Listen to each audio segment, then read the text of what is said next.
علماء کی کتابیں موجود ہیں، معتبر حدیث کے مجموعے ہیں، تحقیق شدہ مواد ہیں.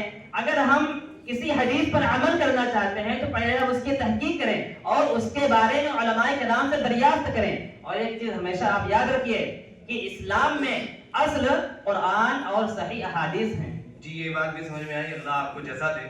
آج واقعی آپ سے بات کر کے دل مطمئن ہو گیا. اللہ ہمیں علم و عمل کی توفیق دے. السلام علیکم ورحمۃ اللہ وبرکاتہ. وعلیکم السلام ورحمۃ اللہ وبرکاتہ.